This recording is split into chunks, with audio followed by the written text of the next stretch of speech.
Okay, good afternoon everyone. It's David here from Practical Driving Help channel. This is Prerit's driving test, and today this is a 13:25 test in the afternoon, and Prerit's just been given the debrief here and was informed to keep following the road ahead at all times unless road signs and road markings indicated otherwise. If the examiner can help, then he was just to ask. He was also informed that at some point in the test he would be given sat navigation instructions and directions, and that if he had any problems with that, if the examiner could help, he would. So at the moment, Prerit's been asked to follow the road ahead to the end of the road here in Bryce Place, where he was going to turn right and take the next immediate left.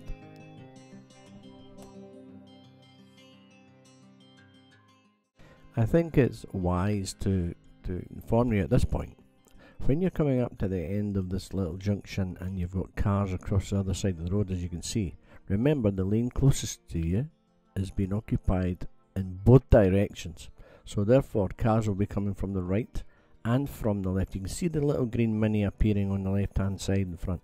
You've got to be careful because that Mini has priority over you emerging into this road. As you can see, Prerit moved a little bit and stopped, but the Mini came over into the lane and occupied that area. So that remember that when you're looking right and left, that the lane closest to you is the one that's being used in both directions.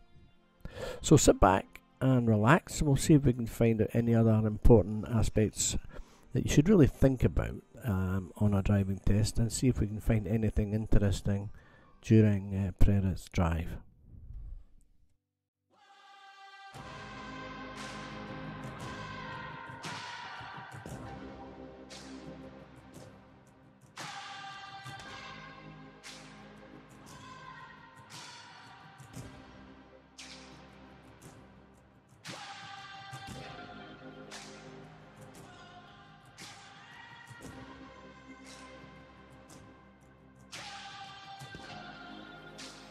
Okay, Prerit's just been asked to pull up on the left.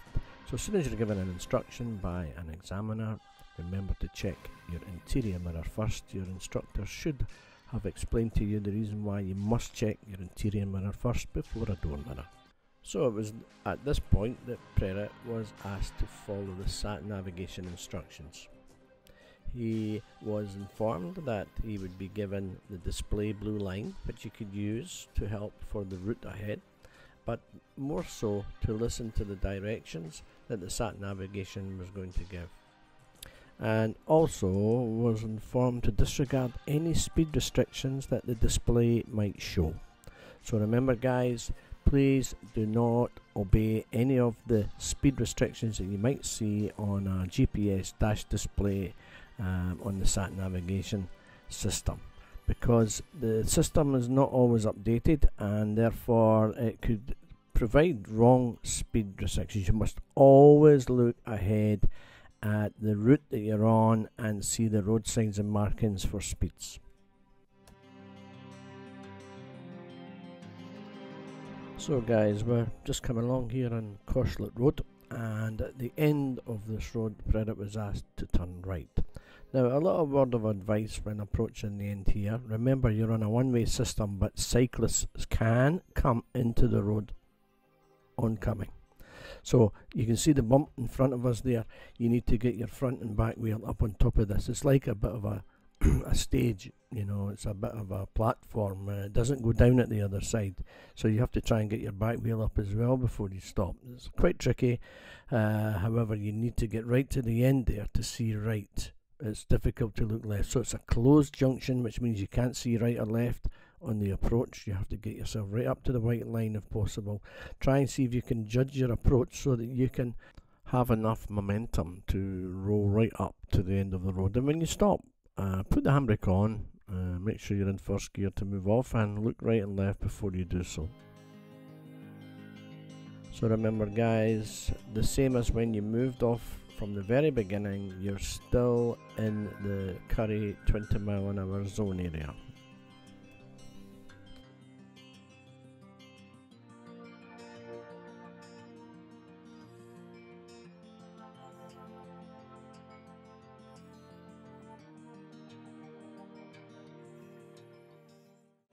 So those of you who know the route, we're now approaching the 40 sign, and remember, please do not accelerate until you get past that 40 sign. It's important that you don't go above 20 mile an hour approaching this.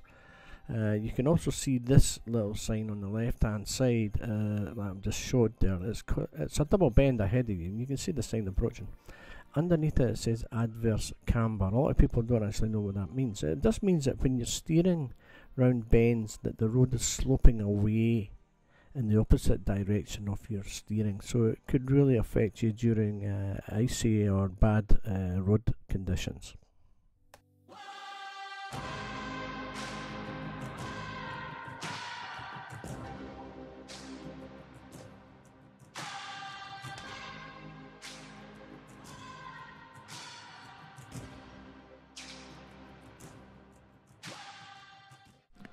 So if you've been watching the previous video, guys, you should know the roundabout that we've got ahead of us. So we're going to cross this roundabout, second exit, and hopefully you know the name of this roundabout. Heriot-Watt University.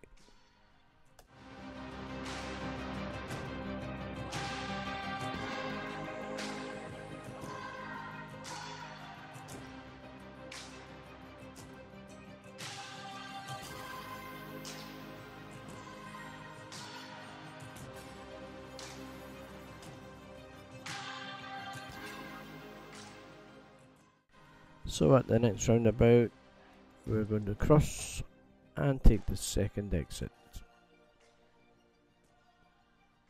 This is a small park and ride roundabout.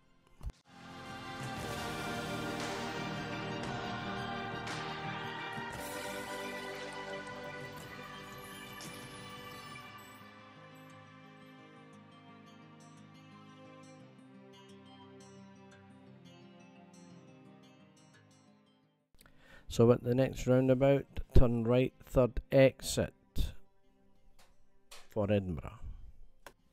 Again, in previous videos, I've explained fully how to negotiate the Hermiston Junction here.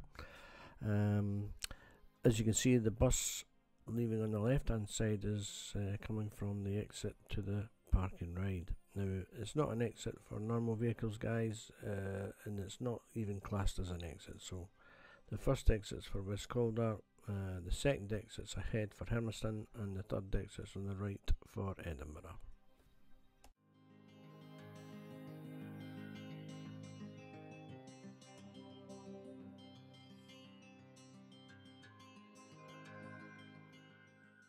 So as you can see here, that Prerit nicely swings out to the left on the spiral there, avoiding the second exit. Good mirror check and signal, and exit for Edinburgh here, the third exit. And again, time of day is important, whether you can use a bus lane or not. And Sat Navigation has informed that the next roundabout, follow the road ahead, second exit. Again, guys, I'm hoping that you are already aware of the next roundabout and the name of it. If not, and you're new and this is your first visit to the video, I would suggest you do have a look at some previous videos. This roundabout is very important, and again, I've explained how to negotiate this junction on many occasions. This is Calder Junction.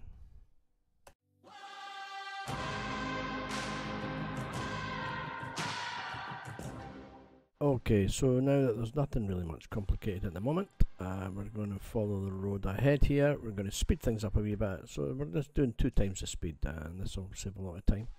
The next roundabout, we're going ahead, second exit, and this will be Bankhead Junction.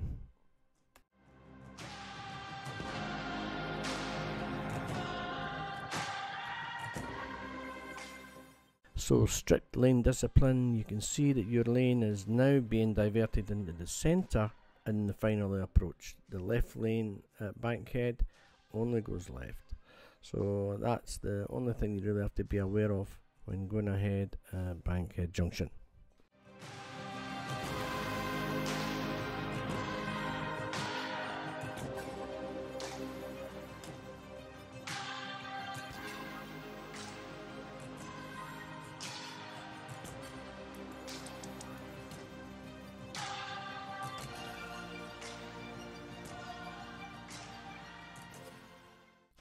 So at the next junction, it says Calder Roundabout, turning left first exit for Corstorphine.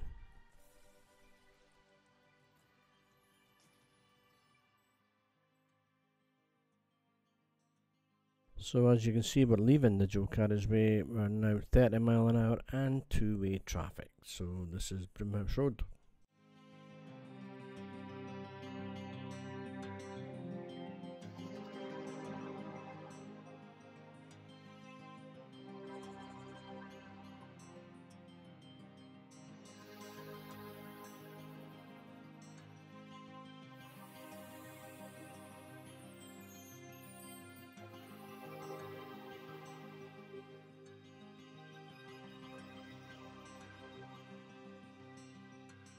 Now, because of the recent changes that's happened in this area, you'll see it's down to 20 mile an hour.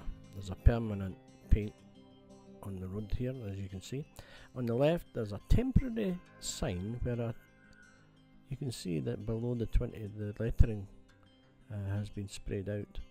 So that now becomes a permanent 20 mile an hour. The words used to be when lights flash. It used to be a 20 mile an hour for the school on the left, but now it's become a permanent 20 mile an hour restriction. So we're taking the next road on the right, and then we will take the immediate left.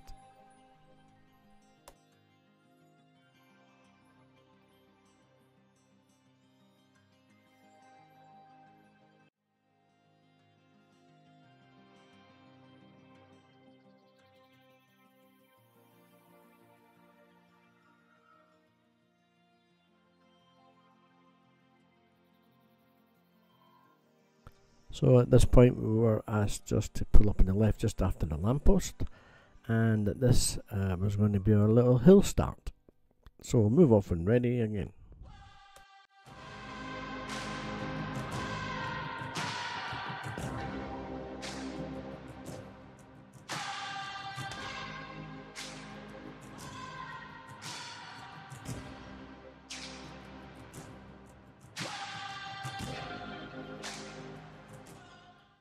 We're now asked to pull up on the left just before the white car that you can see ahead there, and at this point asked to ignore the driveways on this particular occasion.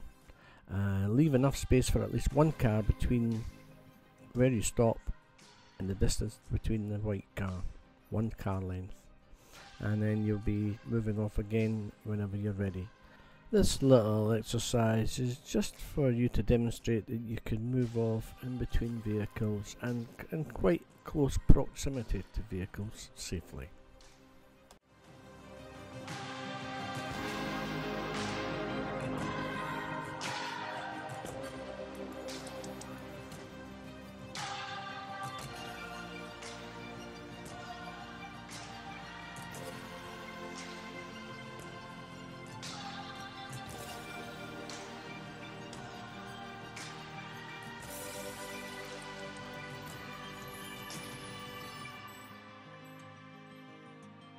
So shortly the examiner is going to ask Prerit to do an emergency stop. So Prerit was informed that when he was given the instruction to stop, that he would have to consider that a child's just run out in front of the car and he needs to stop the car quickly and safely.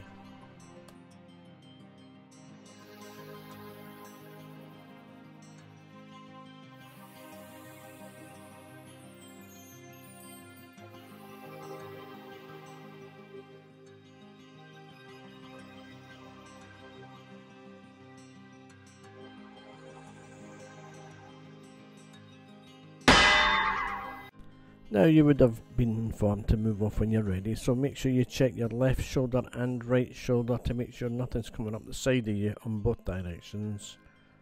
It's important that you do that because you're moving off from the middle of the road this time.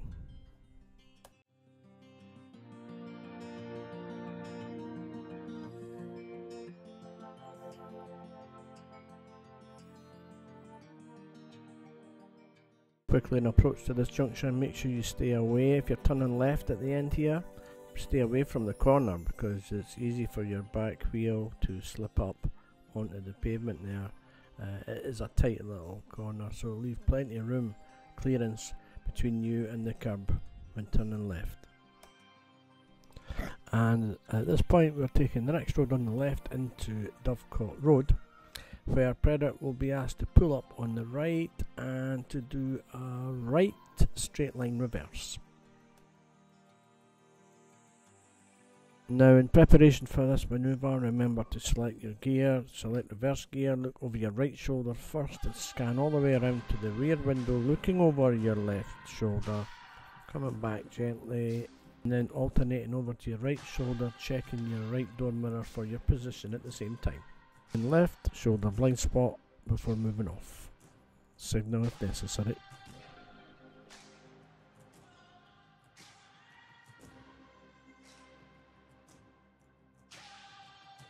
At the end of the road, turn right.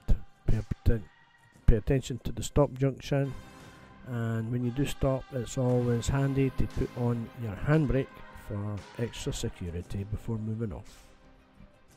And a quick reminder from this point that that's the end of the independent driving, and the sat nav will be switched off, and you're now going to be following the examiner's instructions.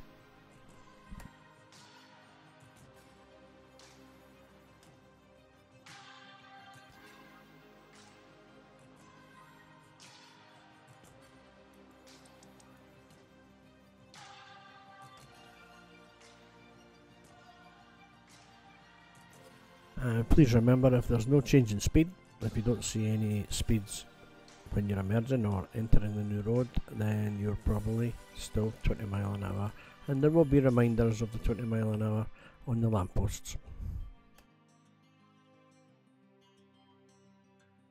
So at this point we're just joining the traffic queue, and the Prerit was just a little bit lucky there. He was stopping short and going to get caught on the junction, but he was just lucky that the traffic just decided to move before he had stopped there. He could have got a minor fault for blocking the junction, and of course if somebody had been there, then that could have actually resulted in a serious fault.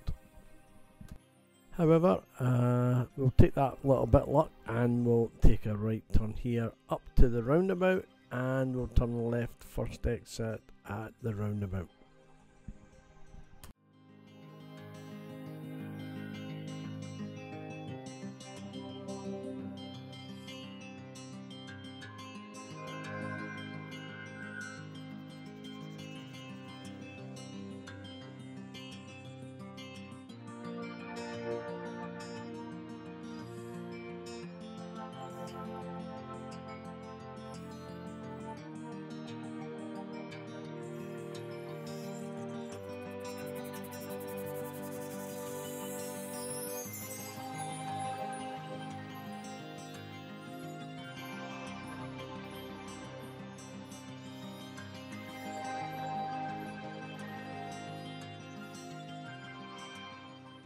Just in a second, the examiner asked the Prerit when it was safe to do so if he could move over into the right hand lane, and he was to follow his instructions from there.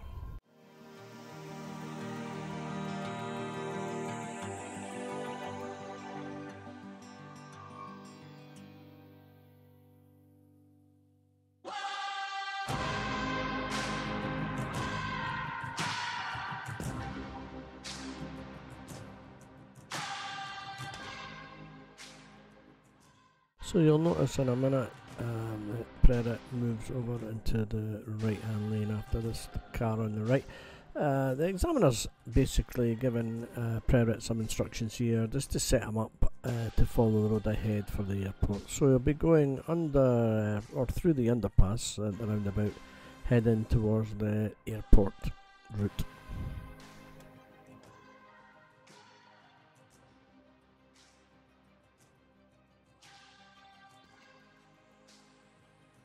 Now at this point, Prerit was told that when he comes out of the underpass here, and after the road markings on the left, is to try his best to see if he can get into the left hand lane to take the first exit on the left. Now it is a tricky junction, and the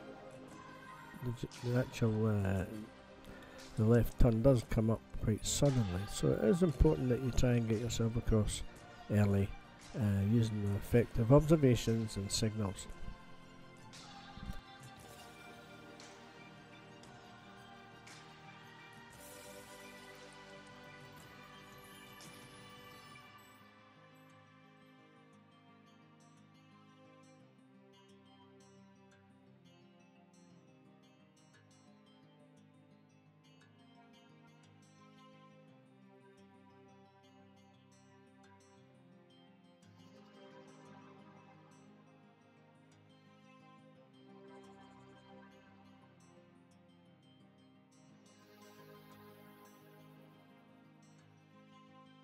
So although you've got a cycle lane here on the left, you'll notice there's one on the right as well, and there's not sufficient space for vehicles to pass each other in the centre. So because of the broken white line surrounding the cycle lane, it is permitted to drive through it, and then you would be expected, of course, to drive through it where possible.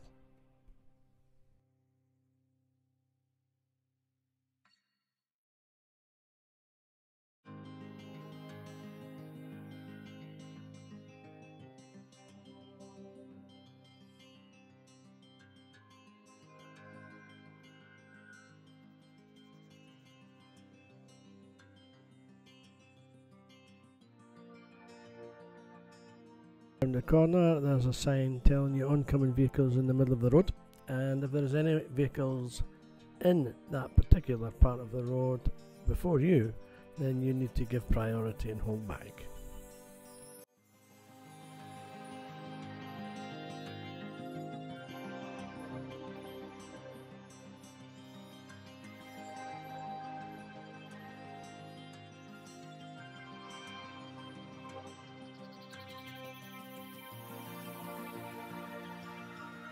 So we're now approaching Hermiston Junction ahead of us, and Prerit was asked to follow the road ahead. It was the second exit, and reminded to use the right hand lane here. Now I'm going to stop my input from this point. Basically what's happened now is Prerit's just been told to follow the road all the way back up towards the test centre, so there's another couple of roundabouts, just going ahead at them all. I'll let you have a look at that and sit back and relax and just watch Prerit's driving. Very at the last roundabout, Prerit was asked to take a left towards the test centre and a left and back into the test centre again. So I'll just leave it at that, and I'll let you sit back and just watch the show from here.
Well guys, and welcome back. That's Prerit just arrived back. I've just had the feedback, so congratulations to Prerit, passed his test again. Really happy. So we'll have a word with Prerit and see what he thought about the test itself. Prerit, so congratulations to Prerit on passing his driving test today. Thank you, David. Well done. Okay, one minor fault, so that's just amazing. So how did you feel about it? Were you nervous? Amazing. Nervous.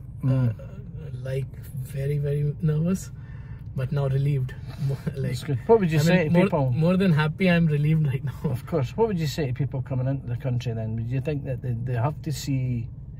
Yes, I mean, I get lots of people telling me, you know, that I've been driving in India for 5 years and everything like that, and they come here and they get a fright and they think, oh my God, you know, is it going to take 10-15 hours, you know?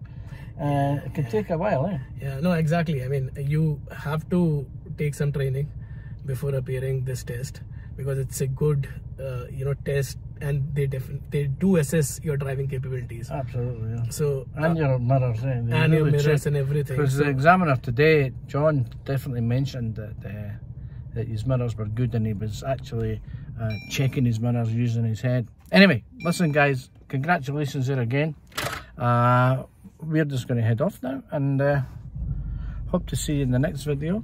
And remember, don't be scared, subscribe to the channel, and if you've got any questions that you want to ask or say anything at all, or even if you want me to do or cover anything, don't hesitate to ask.